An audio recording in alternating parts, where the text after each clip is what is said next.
AKAPADers. How about those race car sounds? We're racing towards episode 2, the destination, episode 500. We're one episode away, that's right. This is episode 499 of AKAPAD's Audio and Audacity podcast. Last time, I'm just doing so much tonight, but last time I did a road to episode 400, roughly a year ago.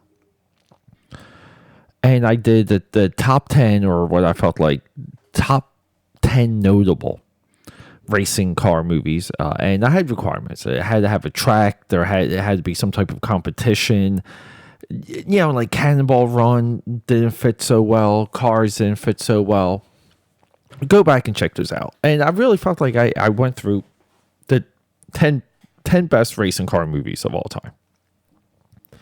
Here we're doing, technically, we should be doing the top 10 filmmakers. Slight miscalculation. And how are all of you doing? How are all my AKAPADers? Slight miscalculation. So we're featuring 9 filmmakers.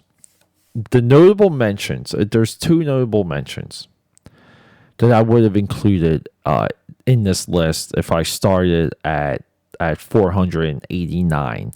Because I want episode 500 to be a strictly a retrospective 500 episode with the announcement, the new branding changes, all of it. The notable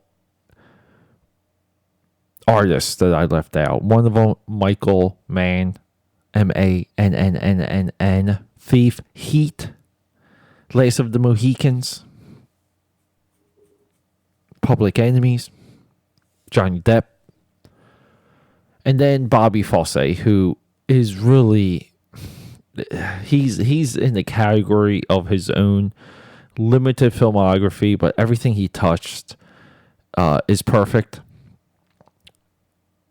Bobby Fosse probably is my favorite filmmaker. And then we have, who we're going to talk about today, we have Woody Allen. I know there was an HBO documentary that threw him way under the bus. There's also a similar HBO 2-part documentary. I believe it's like 4 hours talking about him. And I think that's already 10 years old. Woody Allen, no joke, has written and directed about 500 movies.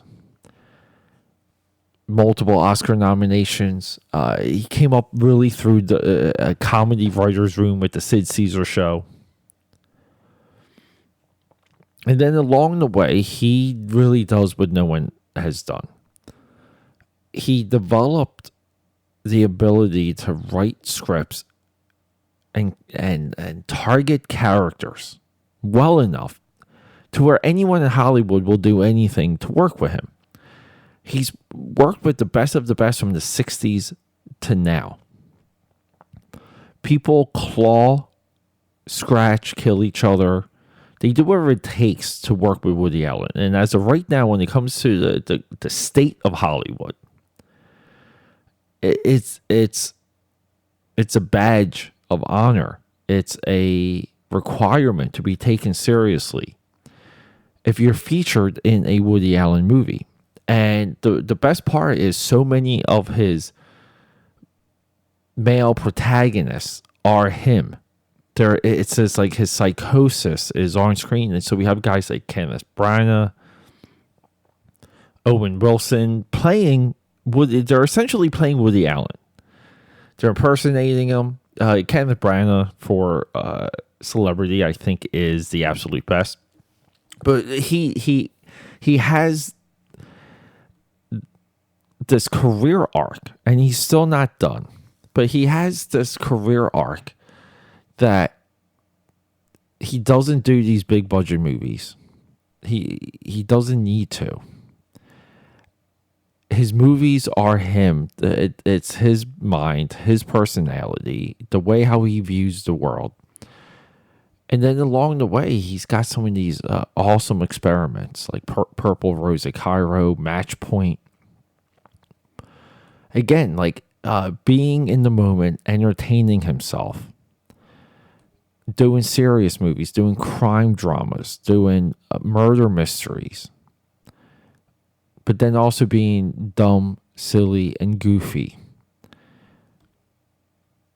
The classification of his work alone puts him at number one, because you can't really classify his filmography.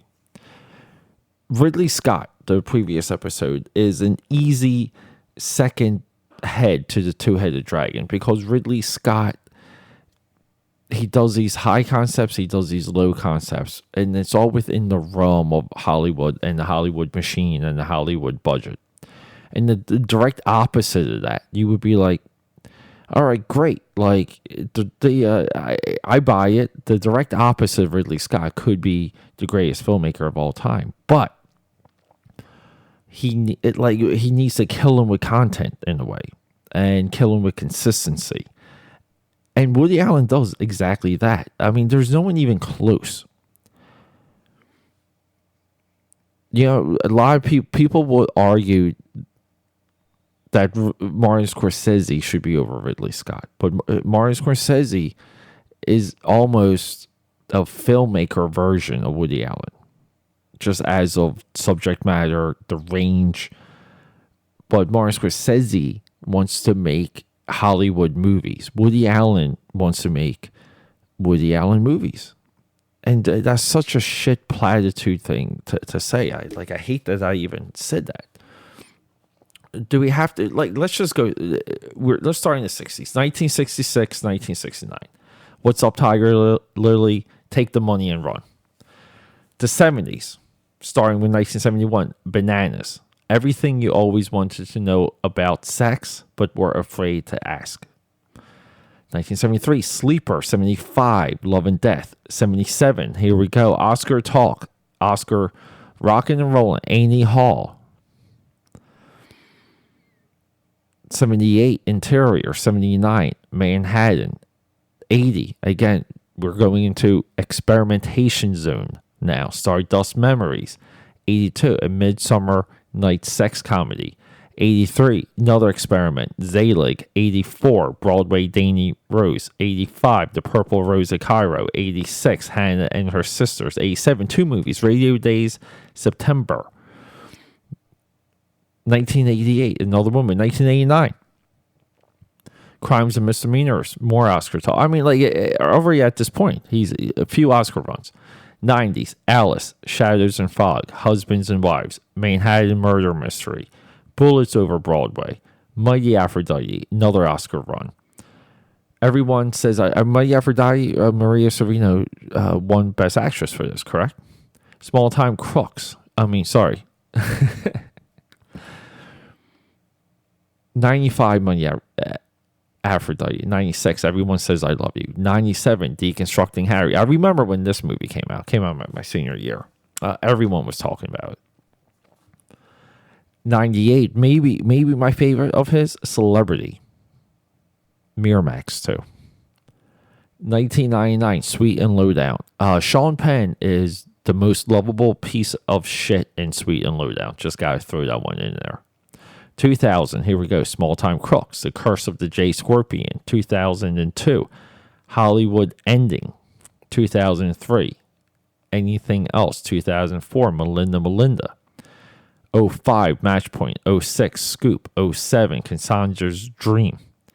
08, Vicky Cristina Barcelona. I'm not even familiar with that one. 89, Whatever Works. 2010, You Might Meet a Tall Dark Stranger. Midnight in Paris. To Rome with Love. Blue Jasmine. Magic in the Moonlight. Irrational Man. With Amazon now. 2016, Cafe Society. Wonder Wheel. Rainy Day in New York. Rifkin's Festival. Now, there was some lawsuit with Amazon. I believe that he had a 4-movie deal. It looked like they did release only 2. These movies have a range. They have a personality, and there's a philosophy that runs through so many of his movies. Not every single one. but it's self-reflective, it's analytical, it's anal, and it's just funny. It's hilarious. To do his filmography the way I've been speaking about it previously, it would be multi-episodes. I would kind of have to go from the 70s maybe down to the 2000s, or like 1967 to 1999, and then 2000 to modern day. I mean, just that alone. Most of these movies I've seen, there's been a few. Cassandra's Dream is, like, I gotta check out that one. Rainy Day in New York. I can't. I'm not even 100% with Rainy Day in New York. I mean, he's got newer movies that Rifkin's Festival. Yeah, I mean, it shows you theatrical works. I mean, he's a jazz flute musician, right? From A to Z. Don't drink the water. Play it again. Same. God, death, floating light bulb. I mean, he's mostly the writer for all of these. Bullets Over Broadway, writer. Made the movie. Bibliography. Discography. Awards. I mean, look, he doesn't have... Martin Scorsese, like, again, most 90 nominations is just to die for. 53 nominations, 12 wins. Hannah and Her Sisters. Everyone. I mean, like, that might be like the one that everyone still targets. But people, just guys, it's like, with his, I'm just trying to clarify. I mean, like, I'm trying not to say separate the artist from the work, but here you have to. I believe it's accurate. Whatever, like, personal life, weird stuff. I just feel like with someone that stuff, you never know all of it. You never know enough. If you have little information on something and you form an opinion, there's some bias there for whatever reason. Some reasons good, some reasons bad. But at the end of the day, you got to remember, when you go through a museum, you see a Van Gogh, you see a Jackson Pollock, you see a Andy Warhol. These men had broken, corrupted lives that would be canceled today. But we enjoy their work, and that's how we have to look at Woody Allen. He's here for us to enjoy, period.